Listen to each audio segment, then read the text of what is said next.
Kinwestiyon ng netizens ang pagdalo ng content creator na si Boss Toyo sa naganap na State of the Nation Address o SONA ni Pangulong Bongbong Marcos noong July 22.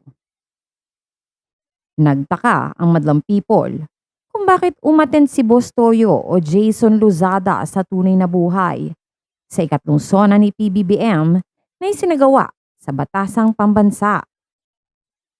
Ano raw ang ginagawa ng isang tulad niya sa naturang event?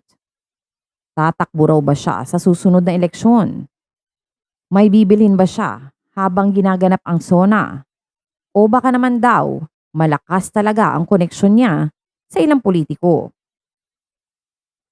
Sa kanyang Facebook post, ay sinagot ni Bostoyo ang mga bashers at sinabing hindi naman daw bawal sa SONA ang mga taong mababa ang antas sa lipunan katulad niya.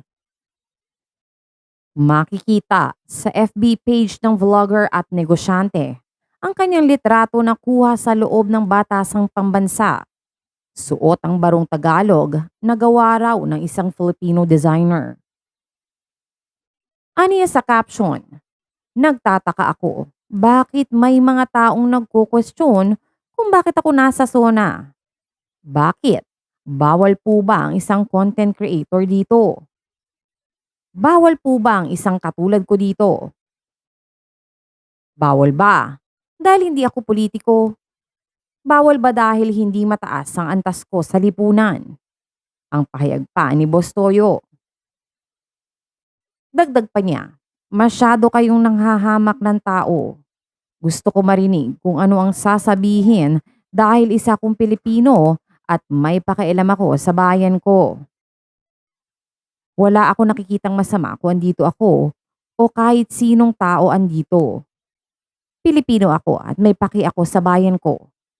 Sabi pa ng content creator na siyang nasa likod ng Pinoy Pawn Stars. Mapapanood ito sa kanyang YouTube channel kung saan makikita ang pagbebenta sa kanya ng mga gamit o memorabilia ng mga sikat na celebrities. Ilan sa mga artistang nagbenta na sa kanya ng kanilang memorabilias ay sina Diana Zubiri, Nino Mulak at Giro Manyo. Sa naganap na SONA kahapon, umani ng malakas na palakpakan ang deklarasyon ni Pangulong Marcos na bawal na ang mga offshore gaming operations sa Pilipinas. Naninindigan din si PBBM na ang pinag-aagawan at kontrobersyal na West Philippine Sea ay pag-aari ng mga Filipino sa gitna na rin ng mga ginagawang panghaharas ng China. Samantala, huwag na kayong magtaka kung isa si Luis Manzano sa mga kilalang celebrities na tatakbo sa magaganap na eleksyon next year. Mismo ang asawa ni Jessie Mendiola na ang nagsabi na very open na siya ngayon sa posibilidad na mapasabak sa mundo ng politika at public service. Kung sakaling bumukas yung pinto na yan, mas i-consider ko na. I guess that's the best way to put it. Mas i-consider ko ng tumakbo. Kasi before, kaya kong magbigay ng sagot na hindi pa, na kaya kong sagutin pag tinanong mo ako, Luis, tatakbo ka ba? Sagot ko, malabo-labo. Ngayon it's more of pwede. Tingnan natin kung saan tayo dadalhin. Ang pahayag ng TV host actor sa panayam ng On Cue. Naniniwala si Luis na destiny ang pagiging public servant.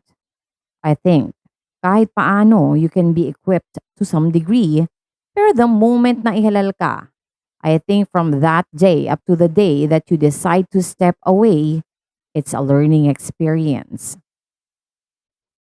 Inamin din ng anak ni Vilma Santos at Edu Manzano na parehong sumabak sa politics na marami na rin ang kumukumbinsi sa kanya na tumakbo at maglingkod sa bayan.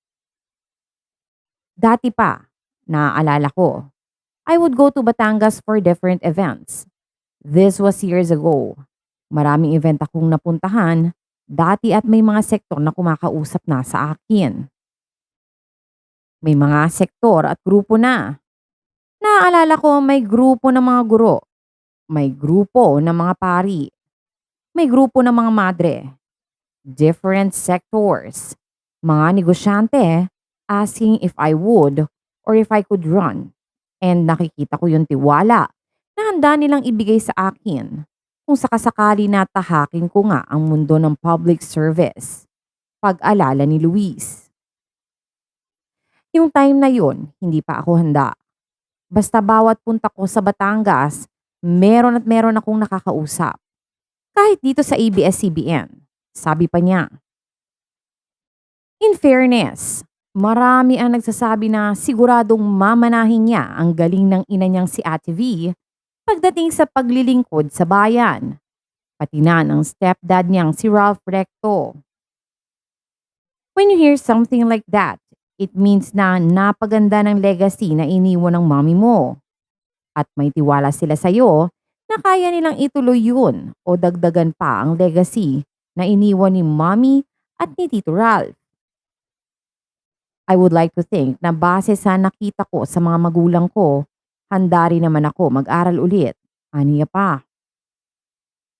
Dagdag pang pahayag ng TV host. Minsan lahat ng pinag-aralan mo, mas marami ka pang matututunan pagkasama mo yung mga tao, di ba? Iba talaga. A book can only go so far but at the same time, you're going to learn so many things from people, from your constituents. Tapos doon na, susuportahan ang mga natutunan mo mula sa mga libro, lahat ni Luis. At tungkol naman sa reaksyon ng wifey niyang si Jessie sa posibleng pagsabak niya sa politika, di pa rin niya ma-imagine actually. We had a talk because I am not getting any younger din naman.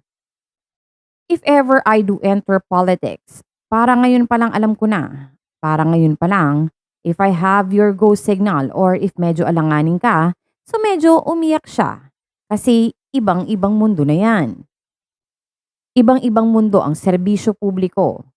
As much as you want to believe kasi na serbisyo ang intention mo, hindi pa rin mawawala ang politika. You wanna believe na rainbows and butterflies ang public service. Hindi. Meron at merong susundot na politika dyan. So sabi ko, kung sakasakali man, at least now I know na okay sa iyo. Aniya